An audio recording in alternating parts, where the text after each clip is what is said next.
Hello and welcome back to another online video tutorial in the 1001 MSc online tutorial series. My name is Brock Grant and today we're going to be covering properties of liquids and solids.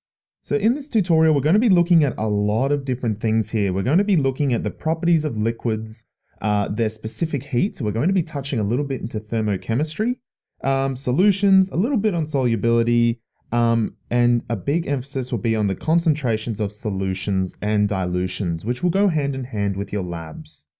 Now, a big thing with this module is please make sure that you review compositions of compounds, chemical equations, and stoichiometry. This module here, especially with the specific heat and the thermochemistry, is very math heavy. Okay, it can be very tricky, especially with algebra. So if you are not comfortable with your math skills, converting units or rearranging equations, please make sure that you review that before pushing on with this module. So let's start off with the properties of liquid and what happens when we heat it. So what happens when we get a cup of water and we put it on the stove and we heat it up? So of course, the first thing that happens is that the temperature will start to increase. So by putting it on a flame or adding sort of electricity into it, it will cause the amount of energy inside that system, so the water, to increase. And the effect of that is that it will increase the movement of these particles. So if we have our thing of water here, as we add our little flame, so don't judge too hard on the drawings, but as we increase the temperature of our water, the water molecules there will start to agitate. They will want to move around more. Picture giving a heap of little kids Red Bull. They will basically just want to run around 1,000,000 miles an hour and spread out a lot. And that's what we see when we heat up liquids. Now, this will occur until it approaches 100 degrees. So once we hit 100 degrees, the hydrogen bonds that hold the water together will start to break apart. So it means that the water won't want to attach itself quite firmly to each other. And that's when we'll notice a greater dispersion of this water, turning it into a gas, otherwise known as steam. Now, a big thing I want you to keep in mind here, and this will help prevent confusion later on down the track, is that no matter how much heat we add, the liquid water cannot exceed 100 degrees. It is only after it turns into its vapor or sort of steam stage that it can then go hotter than 100 degrees. So can water go above 100 degrees? Yes. Can liquid water go above 100 degrees? The answer is no. Okay, it must progress to steam first, then it can exceed that temperature. Now, let's look at the opposite. What happens if we get our boiling hot water and we put it in the freezer? Okay, the opposite process occurs. Instead of using a flame to put energy into the system, we are using a fridge or freezer to grab energy and draw it out. So if we use our little beaker example here, we're actually stealing energy. Now this is like giving a kid a sleeping tablet, okay? They're going to want to sort of slow down. They're not going to have as much energy to move around as much, which means that as the temperature decreases, the movement of those water molecules will slow itself down. Now, as they slow down, so as these sort of particles aren't moving as much anymore, they will want to create a hydrogen bond between each other, meaning that they'll then sort of start to sort of attract to each other. And that's when we see the formation of ice. Because that's why ice is a solid, because of those extra hydrogen bonds that create sort of like a lattice. They sort of mesh themselves together.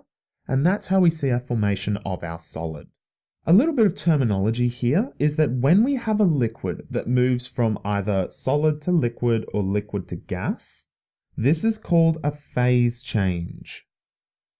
Okay, now we'll be using that term quite a bit. So for example, if we have a liquid and it starts to turn into a gas, this is indicated as a phase change. As it's turning from a liquid, it's changing its state from liquid to gas. Now, again, as we covered in Module 2, so many weeks ago, This is a physical change. So a physical change does not change the chemical properties. So it doesn't matter whether it is a solid, a liquid, or a gas, they are still water.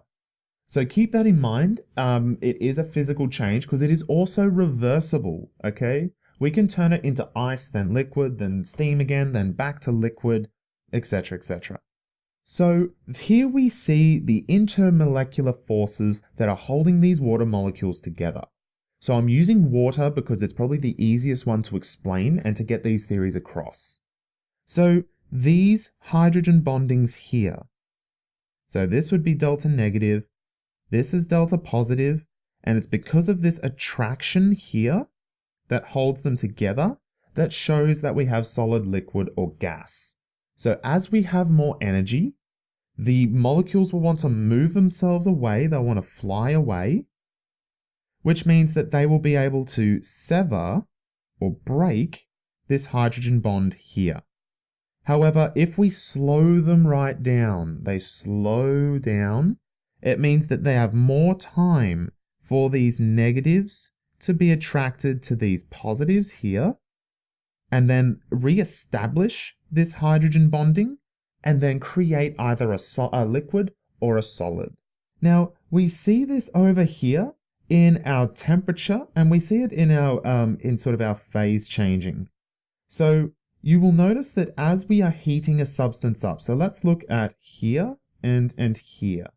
So as we are adding more heat, we are noticing an increase in temperature. So that means all of the energy is going towards making those molecules move around. However, we see that we have a plateau here. So it means that we are still adding heat, but the temperature isn't increasing. And the reason for that is that that heat is going towards the breaking of those hydrogen bonds. Because again, these bonds here, they don't break just because. Okay, it's not that simple, I'm afraid. So the energy, when we get to this stage here, as the water is wanting to move from a liquid to a gas, which is steam, during this phase, the temperature isn't moving. And that is because the energy is not going into the movement of those molecules of H2O. It's going into breaking these bonds here. So it's severing these hydrogen bonds and splitting them apart. And when they split apart, that's when we get this phase change and it turns into a gas. So I said to you that energy goes into breaking these hydrogen bonds. But how much? How much does it need to break these hydrogen bonds and achieve that phase change? This is where we see two different values. So we have, first of all, the heat of fusion. Now, these must be memorized, okay? You need to memorize the name and the values here in joules per gram. So the heat of fusion tells us how much energy we need to break all the hydrogen bonds of 1 gram of a solid at its melting point to a liquid. So if we had a clump of ice at 0 degrees Celsius and we have 1 gram and we want to move this to 0 degrees Celsius of liquid water, and that is 1 gram, that will take 335 joules of energy. Okay, so yes, they are at the same temperature, but for this solid to undergo that phase change, to convert itself from a solid to a liquid, it takes an additional 335 joules per 1 gram of energy. Now, just for reference, so you are aware, joules or J is an indication of energy. So this is why on a lot of food packets we see kilojoules. So kilo meaning 1,000 and joules is a unit of energy. Now, in addition to heat of fusion, we have the heat of vaporization. So up here we were looking at the heat of fusion, which was solid, moving to liquid. That was the heat of fusion. However, if we want this liquid to turn to a gas, we'll do some weird squiggly lines for gas. This part here is the heat of vaporization. Now, the heat of vaporization is the amount of energy it takes to convert 1 gram of liquid water to 1 gram of steam, or vapor. So that's where the heat of vaporization comes into play. Now, the amount of energy this needs is considerably higher than heat of fusion. And per gram of water, it requires 2,259 joules of energy per 1 gram of water. So again, these absolutely must be memorized, and you must remember that the units are joules per gram. So please do not confuse that with joules per mil. It is per mass, not volume. And when we see it plateau, so here and here, that is going towards the breaking of the hydrogen bonding, which is why we see the heat of vaporization and the heat of fusion.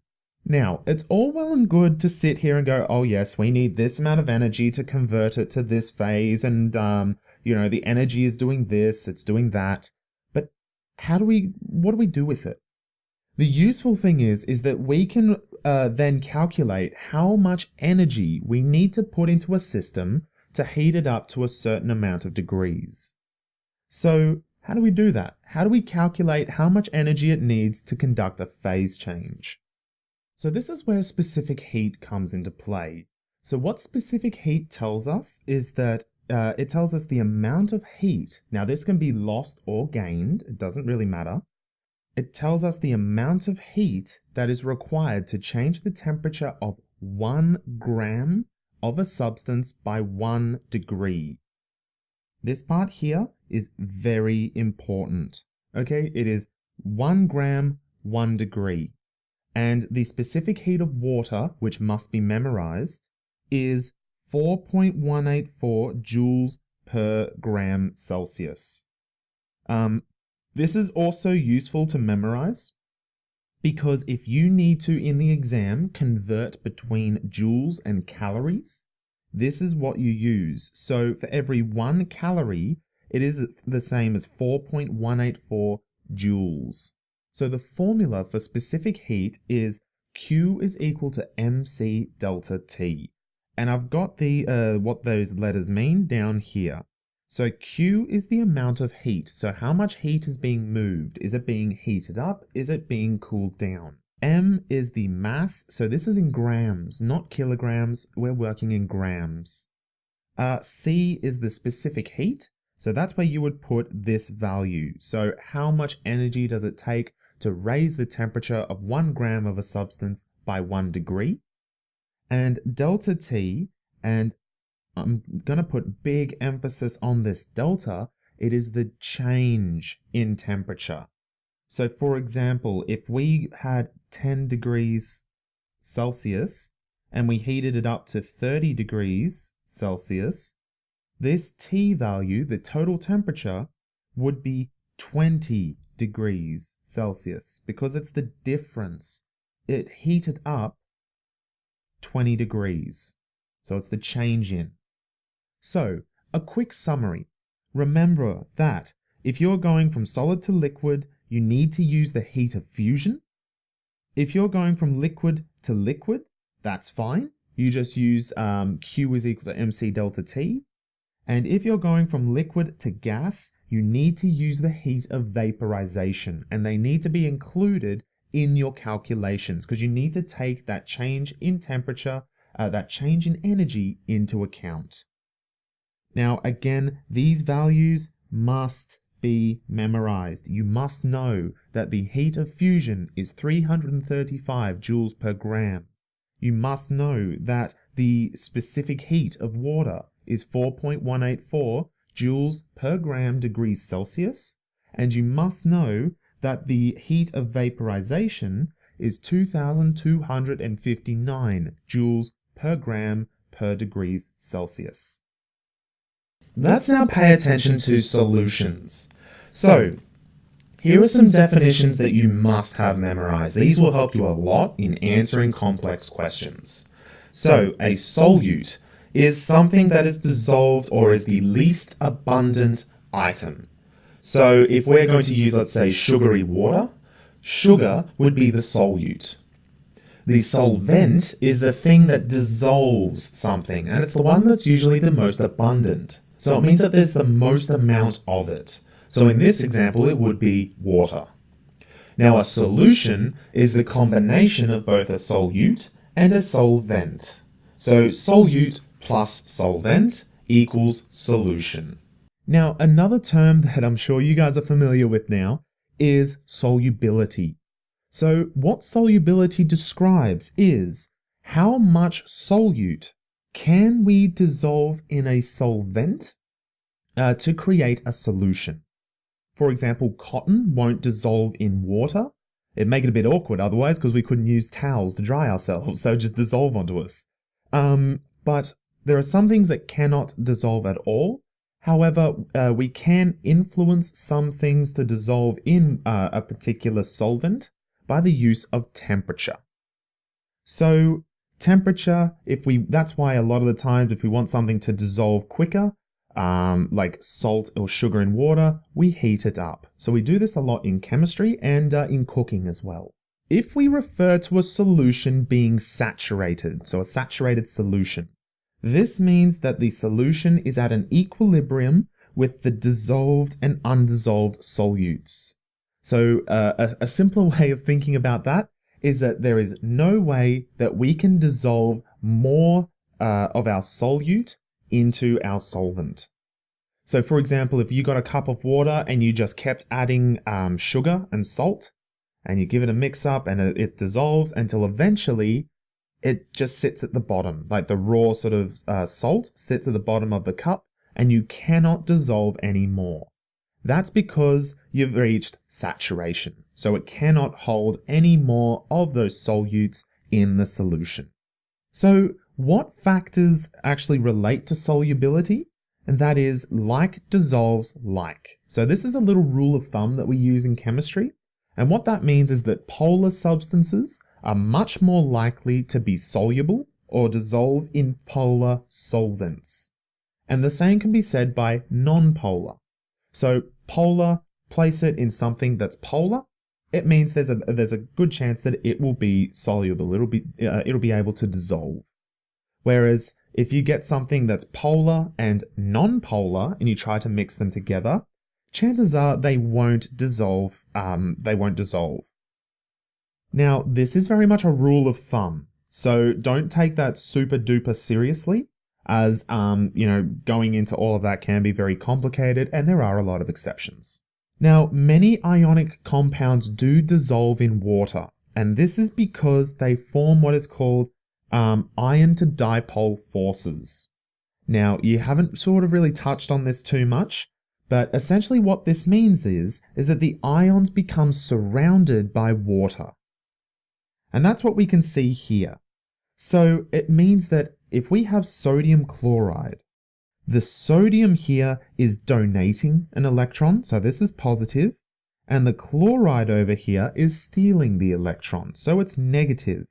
And what this will do is, this chloride will be surrounded by water, like so. Because this chloride is negative, all of the little delta positives of the water will be attracted and will sort of circle and build itself around the chlorine atom. Now, the same can be said for sodium, except it's the other way round. In that instead of attracting that delta positiveness from the hydrogens like we saw with the chlorine, it will attract the delta negativeness of these oxygens over here. And it's instead of the sort of hydrogen ends of the water attracting to that ionic element, it will be the oxygen part that will grab into it. So again, that's what I've sort of said down here. So the cation, which is the positive, which is sodium, is attracted to the partially negative oxygen, and the anion, which is negative, is attracted to the partially positive hydrogens. Now, let's now look at how to determine a concentration of a solution. This is tricky, guys. This is where it gets a bit tough. It gets very confusing. And please make sure that you are completely 100% comfortable with moles and Avogadro's number before progressing on to this. So we have many different formulas here. All of these are up for grabs, okay? You will need to know all of them. So the mass percent is, so what that tells us is how much of a solute do we have dissolved in the mass of a solution. The mass volume percent is the mass of a solute over the volume of solution. So these are all in percentages here. Volume percent is the same as mass volume percent, except it uses the volume of solute, not the mass.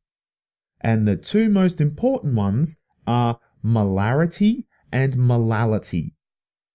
Now, I'm going to be going through a lot of these in some questions in the next video. So keep an eye out for that there for worked examples. It is going to be molarity and molality I'm going to explain a little bit further. So the molarity tells us how many moles of a solute. So again, we're going back to moles. So how many moles of a solute is dissolved into a particular volume of a solution. Now, molarity is the more common unit that we use in practical labs. So molarity is definitely must be known, and the unit for that is a capital M. So this is why for moles, we don't write capital M, because that refers to molarity. Now the molality, which is a lowercase m, is the moles of solute that is in the mass of solvent. Not solution, it is solvent. And a big thing to note here is that it is the volume in liters and the mass in kilograms. Please make sure you pay attention to those units. That is a massive area where students go wrong. And lastly, a thing to keep in mind too is when we're looking at solutions, it is the solute plus the solvent. So sometimes this can be really useful in writing this down so that you know when to look for a solution, when are you looking for the solute, when are you looking for the solvent. So I do have a couple of questions where you will need to use this formula in the upcoming video. So let's look a little bit more now into molarity. So molarity is essentially how much solute is in a certain amount of solution. So this is again, as I've said, referred to as a capital M. Now, molarity is always moles per liter. So how I sort of remember this is I used to call it like a diamond rule. Because I write moles like this, I know molarity is moles over volume, and it sort of looks like a diamond. So that's a way that I use to memorize it.